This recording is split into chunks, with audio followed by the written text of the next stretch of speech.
ശാന്തി 17-12-24 പ്രഭാതം മുരളി ബാബ് ദാദ മധുബൻ. ബാബ പറയുന്നു, മധുരമായ കുട്ടികളെ, നിങ്ങൾ ബാബയുടെ അടുക്കൽ വന്നിരിക്കുകയാണ് തൻ്റെ സൗഭാഗ്യം ഉണ്ടാക്കുന്നതിനായി.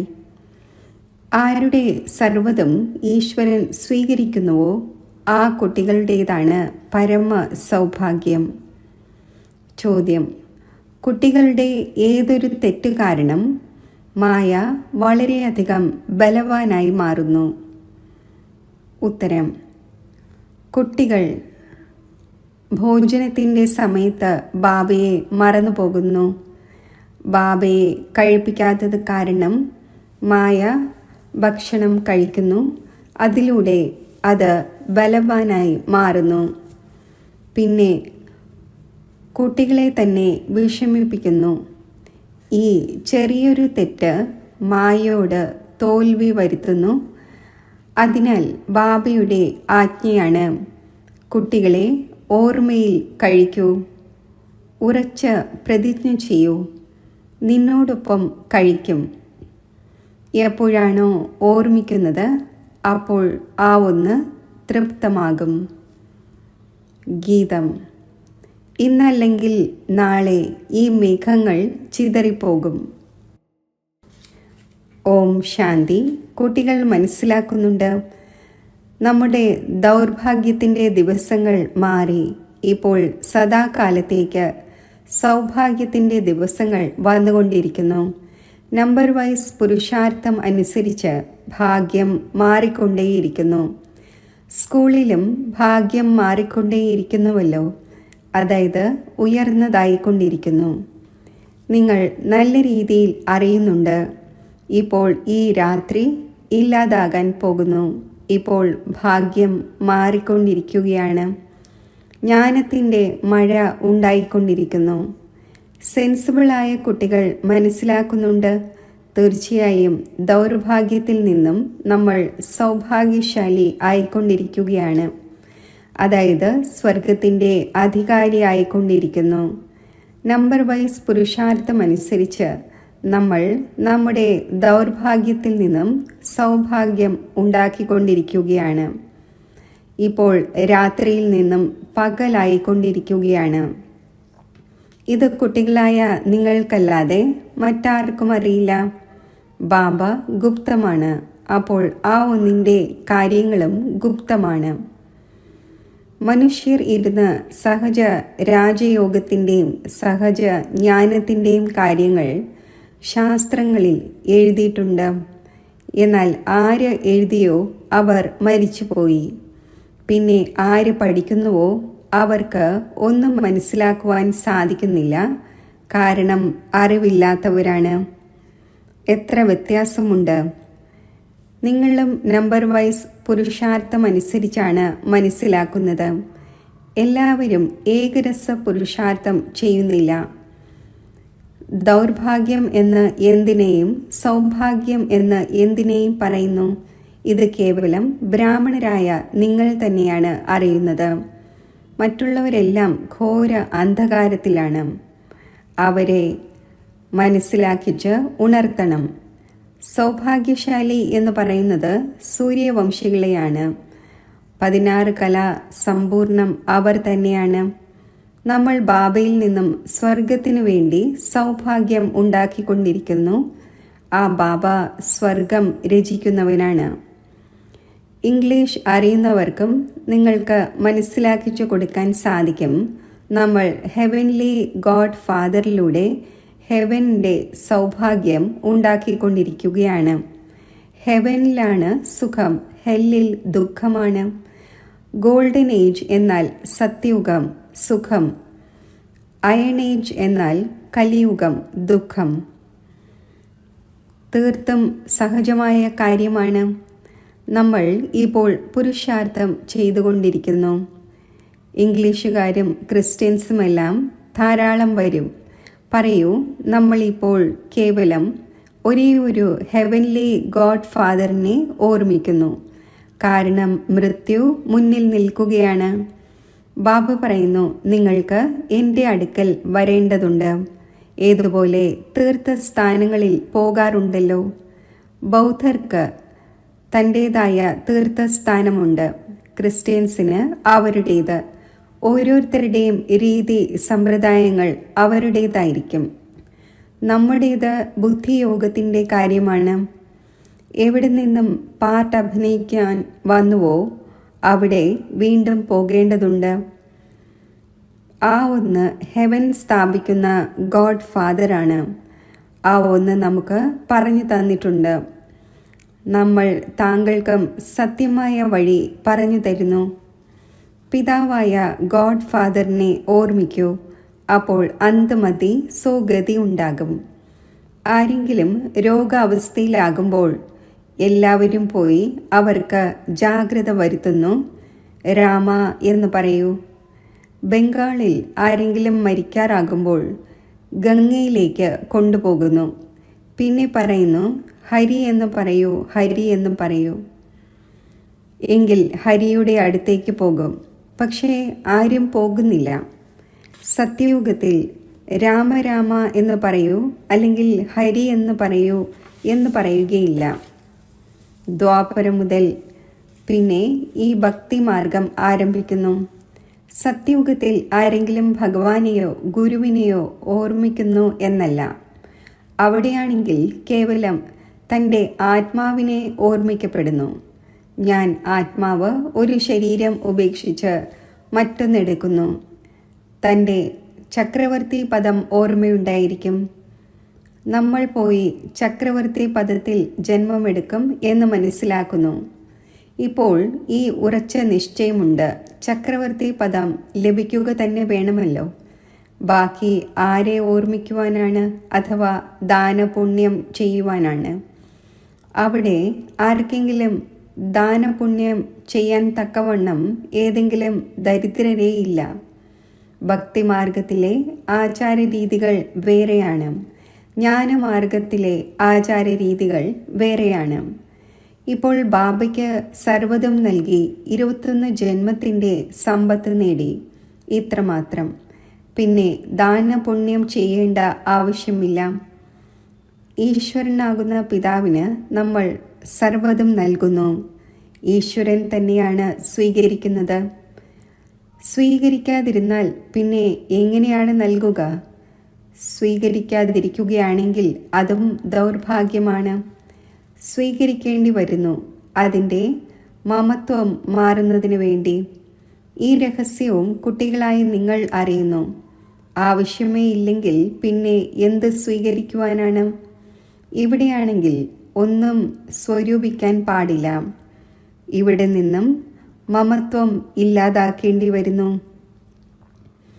ബാബ മനസ്സിലാക്കിച്ചു തന്നിട്ടുണ്ട്. പുറത്ത് എവിടെയെങ്കിലും പോവുകയാണെങ്കിൽ സ്വയം വളരെ ഭാരരഹിതമായി മനസ്സിലാക്കൂ. നമ്മൾ ബാബയുടെ കുട്ടികളാണ്. നമ്മൾ ആത്മാക്കൾ റോക്കറ്റിനേക്കാളും തീവ്രമാണ്.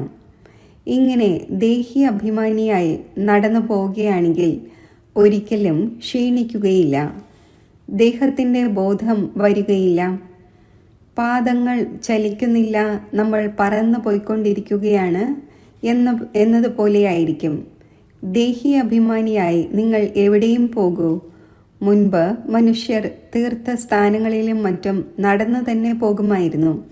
ആ സമയത്ത് മനുഷ്യരുടെ ബുദ്ധി തമോ പ്രധാനമായിരുന്നില്ല. വളരെ ശ്രദ്ധയോടെ, അതായത് വിശ്വാസത്തോടെ പോകുമായിരുന്നു, ക്ഷീണിക്കുമായിരുന്നില്ല. ബാബയെ ഓർമ്മിക്കുന്നതിലൂടെ സഹായം ലഭിക്കുമല്ലോ.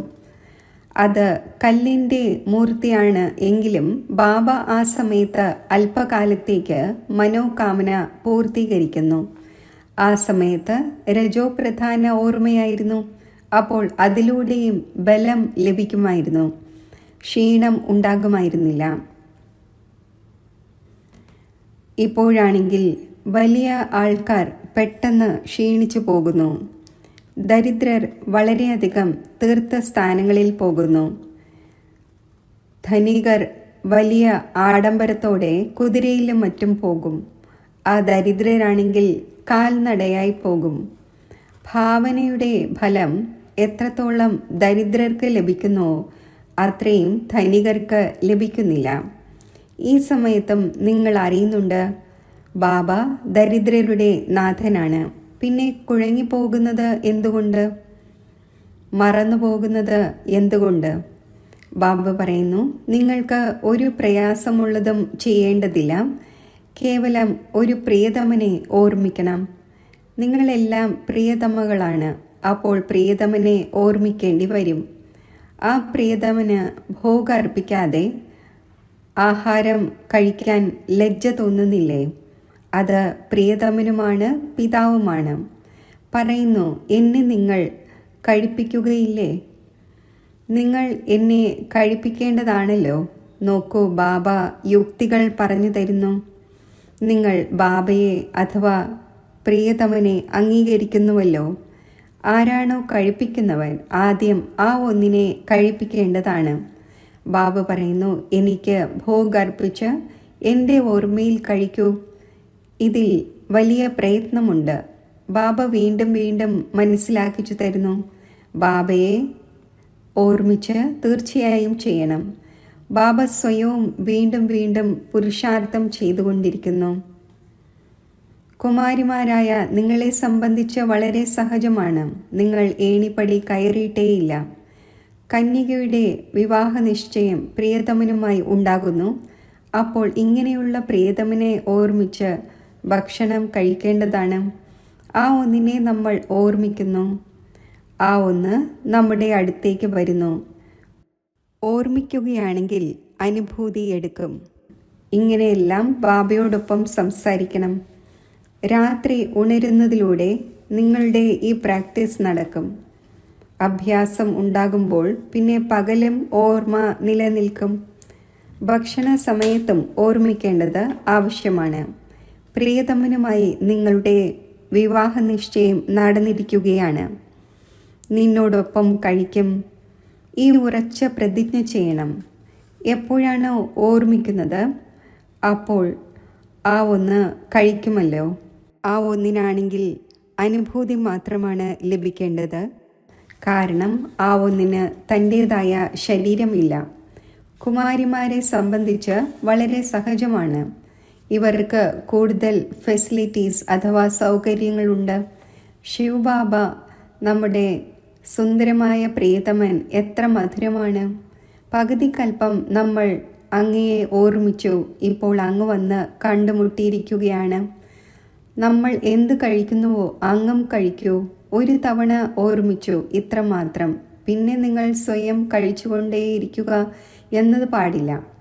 ആ ഒന്നിനെ കഴിപ്പിക്കാൻ മറന്നു പോകരുത്. ആ ഒന്നിനെ മറക്കുന്നതിലൂടെ ആ ഒന്നിന് ലഭിക്കുകയില്ല. വസ്തുക്കൾ ധാരാളം കഴിക്കുന്നു. ഖിച്ചടി കഴിക്കും, മാങ്ങ കഴിക്കും, മധുരം കഴിക്കും. തുടക്കത്തിൽ ഓർമ്മിച്ചു കഴിഞ്ഞു എന്നാകരുത്. പിന്നെ മറ്റു വസ്തുക്കൾ ആ ഒന്നിനെ എങ്ങനെ കഴിക്കും? പ്രിയതമൻ കഴിച്ചില്ലെങ്കിൽ മായ ഇടയിൽ കഴിക്കും. ആ ഒന്നിനെ കഴിക്കാൻ അനുവദിക്കില്ല. നമ്മൾ കാണുന്നുണ്ട്, മായ കഴിക്കുകയാണെങ്കിൽ അത് ബലവാനായി മാറുന്നു. നിങ്ങളെ തോൽപ്പിച്ചുകൊണ്ടുമിരിക്കുന്നു. ബാബ യുക്തികളെല്ലാം പറഞ്ഞു തരുന്നു. ബാബയെ ഓർമ്മിക്കൂ. അപ്പോൾ ബാബ അഥവാ പ്രിയതമൻ വളരെയധികം തൃപ്തമാകും. ബാബ നിന്റെ കൂടെ ഇരിക്കും, നിന്റെ കൂടെ കഴിക്കും എന്ന് പറയുന്നുവല്ലോ. നമ്മൾ അങ്ങയെ ഓർമ്മിച്ച് കഴിക്കുന്നു. ജ്ഞാനത്തിലൂടെ അറിയുന്നുണ്ട്, അങ്ങ് അനുഭൂതി മാത്രമാണ് എടുക്കുക. ഇത് ലോൺ എടുത്ത ശരീരമാണ്. ഓർമ്മിക്കുമ്പോൾ ആ ഒന്ന് വരുന്നു. മുഴുവൻ ആധാരവും നിങ്ങളുടെ ഓർമ്മയുടെ മേലാണ്. ഇതിനെ യോഗം എന്ന് പറയുന്നു. യോഗത്തിൽ പ്രയത്നമുണ്ട്. സാധു സന്യാസിമാർ ഇങ്ങനെ ഒരിക്കലും പറയുകയില്ല. നിങ്ങൾക്ക് അഥവാ പുരുഷാർത്ഥം ചെയ്യണമെങ്കിൽ ബാബയുടെ ശ്രീമത്ത് നോട്ട് ചെയ്യൂ. പൂർണ്ണമായും പുരുഷാർത്ഥം ചെയ്യൂ. ബാബ തൻ്റെ അനുഭവം പറഞ്ഞു തരുന്നു. പറയുന്നു, എങ്ങനെയുള്ള കർമ്മം ഞാൻ ചെയ്യുന്നുവോ നിങ്ങളും ചെയ്യൂ. അതേ കർമ്മം ഞാൻ നിങ്ങളെ പഠിപ്പിക്കുന്നു. ബാബയ്ക്ക് കർമ്മം ചെയ്യേണ്ടതില്ല. സത്യയുഗത്തിൽ കർമ്മത്തെ പഴിക്കുന്നില്ല.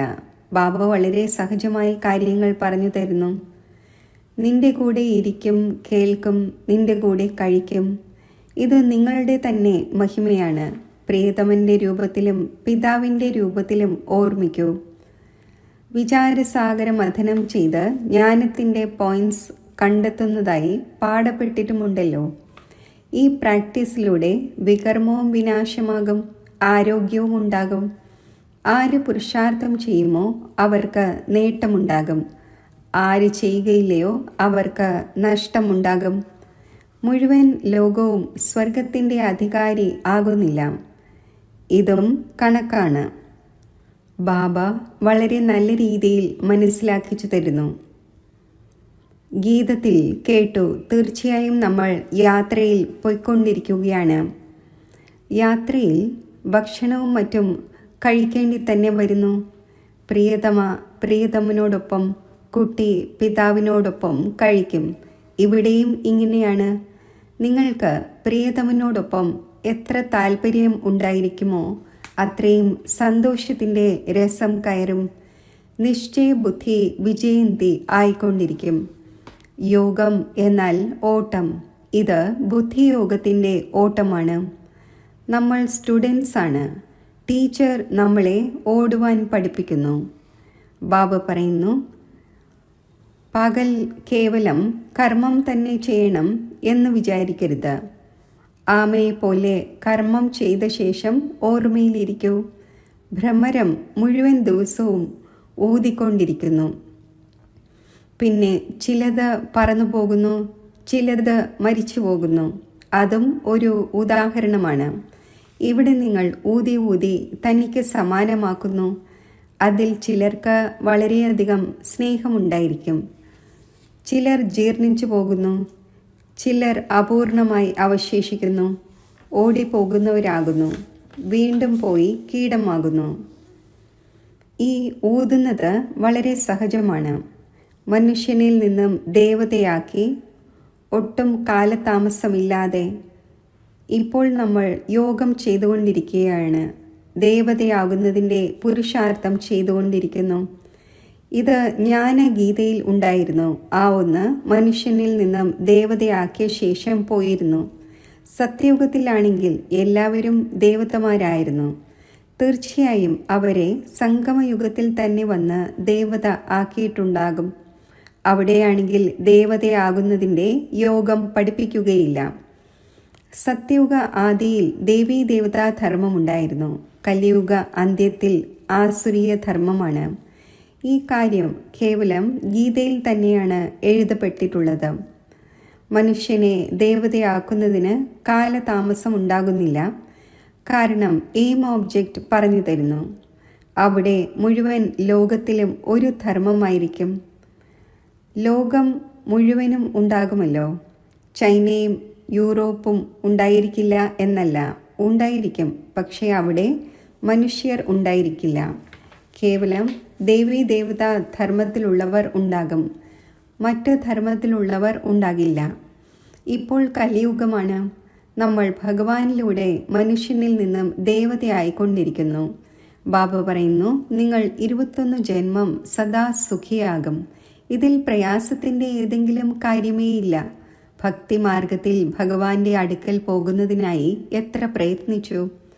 അകലെ നിർവാണത്തിൽ പോയി എന്ന് പറയുന്നു. ഭഗവാന്റെ അടുക്കൽ പോയി എന്നൊരിക്കലും പറയുകയില്ല. സ്വർഗത്തിൽ പോയി എന്ന് പറയും. ഒരാൾ പോയതുകൊണ്ട് സ്വർഗമാവുകയില്ല. എല്ലാവർക്കും പോകേണ്ടതുണ്ട്. ഭഗവാൻ കാലന്മാരുടെയും കാലനാണെന്ന് ഗീതയിൽ എഴുതിയിട്ടുണ്ട്. കൊതുകുകളെപ്പോലെ എല്ലാവരെയും തിരികെ കൊണ്ടുപോകുന്നു. ബുദ്ധിയും പറയുന്നു, ചക്രം റിപ്പീറ്റ് ആകേണ്ടതുണ്ട്. അപ്പോൾ ആദ്യം തീർച്ചയായും സത്യുഗി ദേവീ ദേവതാ ധർമ്മം റിപ്പീറ്റാകും. പിന്നീട് മറ്റ് ധർമ്മങ്ങൾ റിപ്പീറ്റാകും. ബാബ എത്ര സഹജമായി പറഞ്ഞു തരുന്നു. മന്മനാഭവ, ഇത്രമാത്രം. 5000 വർഷം മുമ്പും ഗീതയുടെ ഭഗവാൻ പറഞ്ഞിട്ടുണ്ടായിരുന്നു, ഓമന സന്താനങ്ങളെ. അഥവാ ശ്രീകൃഷ്ണൻ പറയുകയാണെങ്കിൽ മറ്റു ധർമ്മത്തിലുള്ളവരാരും കേൾക്കുക സാധ്യമല്ല. ഭഗവാൻ എന്ന് പറയുമ്പോൾ എല്ലാവർക്കും തോന്നും ഗോഡ് ഫാദർ ഹെവൻ സ്ഥാപിക്കുന്നു. അതിൽ പിന്നെ നമ്മൾ പോയി ചക്രവർത്തി രാജാവാകും. ഇതിൽ ഏതെങ്കിലും ചിലവിൻ്റെയോ മറ്റോ കാര്യമില്ല. കേവലം സൃഷ്ടിയുടെ ആദിമധ്യ അന്ത്യം അറിയേണ്ടതുണ്ട്. കുട്ടികളായി നിങ്ങൾക്ക് വിചാരസാഗര മഥനം ചെയ്യണം. കർമ്മം ചെയ്യവേ ദിനരാത്രം ഇങ്ങനെ പുരുഷാർത്ഥം ചെയ്തുകൊണ്ടിരിക്കൂ. വിചാരസാഗരം മഥനം ചെയ്യുകയില്ലെങ്കിൽ അഥവാ ബാബയെ ഓർമ്മിക്കുകയില്ലെങ്കിൽ, കേവലം കർമ്മം ചെയ്തുകൊണ്ടിരിക്കുകയാണെങ്കിൽ രാത്രിയിലും അതേ ചിന്തകൾ നടന്നുകൊണ്ടിരിക്കും. കെട്ടിടം നിർമ്മിക്കുന്നവർക്ക് കെട്ടിടത്തിൻ്റെ തന്നെ ചിന്ത നടക്കും. വിചാരസാഗര മഥനം ചെയ്യുന്നതിൻ്റെ റെസ്പോൺസിബിലിറ്റി ഇദ്ദേഹത്തിന്മേലുണ്ട്. എന്നാൽ പറയുന്നു, കലശം ലക്ഷ്മിക്ക് നൽകിയിരിക്കുകയാണ്. അപ്പോൾ നിങ്ങൾ ലക്ഷ്മിയാകുന്നുവല്ലോ. ശരി, മധുരമധുരമായ സിഖിലത്തെ കുട്ടികൾക്ക് മാതാവും പിതാവുമായ ബാബ് ദാദയുടെ സ്നേഹസ്മരണകൾ. Good morning. ആത്മീയ പിതാവിൻ്റെ ആത്മീയ കുട്ടികൾക്ക് നമസ്തേ. ധാരണയ്ക്കുള്ള മുഖ്യസാരം.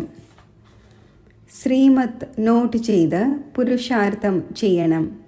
ബാബ ഏതൊരു കർമ്മം ചെയ്ത് കാണിച്ചുവോ അത് തന്നെ ചെയ്യണം.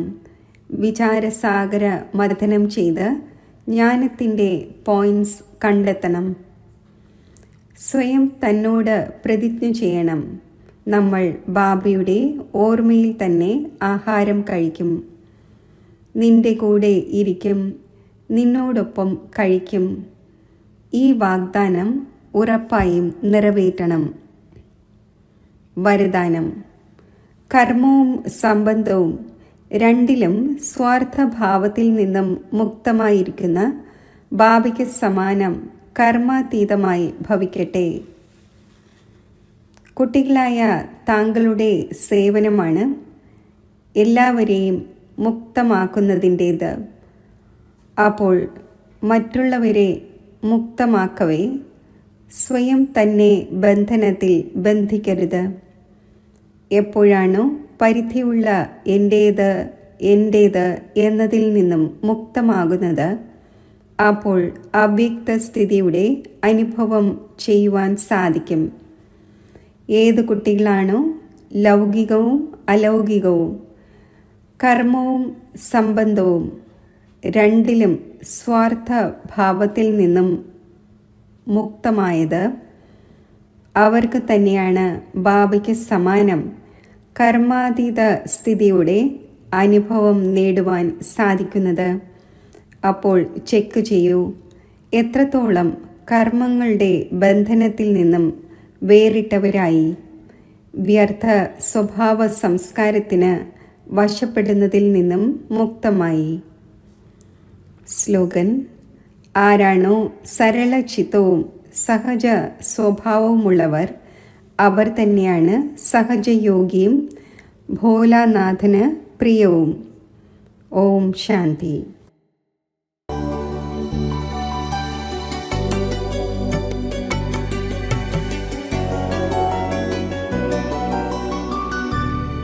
യോഗത്തിൻ്റെ അഭ്യാസം. ഞാൻ ശക്തി സ്വരൂപ ആത്മാവാകുന്നു.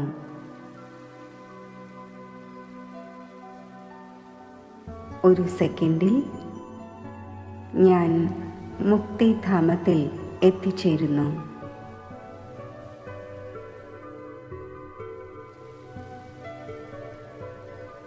എവിടെയും സ്വർണ്ണ ചുവന്ന പ്രകാശം സർവത്ര വ്യാപിച്ചിരിക്കുന്ന ഈ മുക്തിധാമത്തിൽ പരമശക്തിയായ ശിവബാബയുടെ സമീപത്ത് ഞാൻ സ്ഥിതി ചെയ്യുന്നു.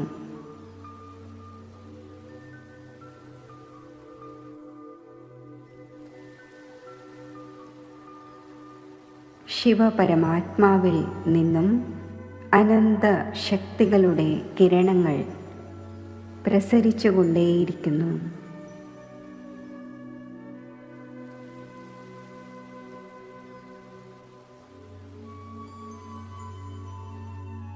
പരമാത്മാ ശക്തി എന്നിൽ നിറയുന്നു.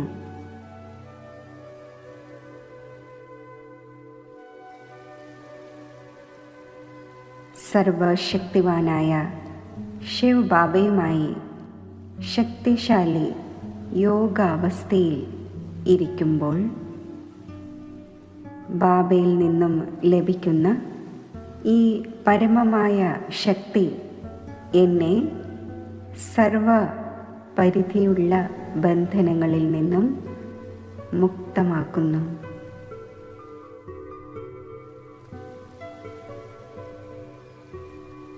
ഞാൻ മുക്ത അവസ്ഥ അനുഭവിക്കുന്നു.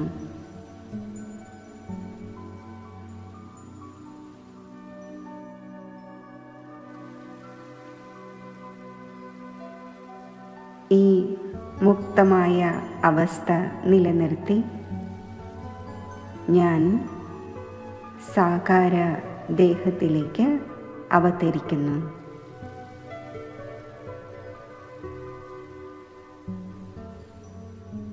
ദേഹത്തിലിരിക്കെ ദേഹത്തിൽ നിന്നും വേറിട്ടതും ബാബയ്ക്ക് പ്രിയപ്പെട്ടതുമായ ഈ ശക്തിശാലി അവസ്ഥയിൽ സ്ഥിതി ചെയ്തുകൊണ്ട് പരമാത്മാ ശക്തിയുടെ പ്രകാശകിരണങ്ങൾ വിശ്വത്തിലേക്ക് വ്യാപിപ്പിക്കുന്നു.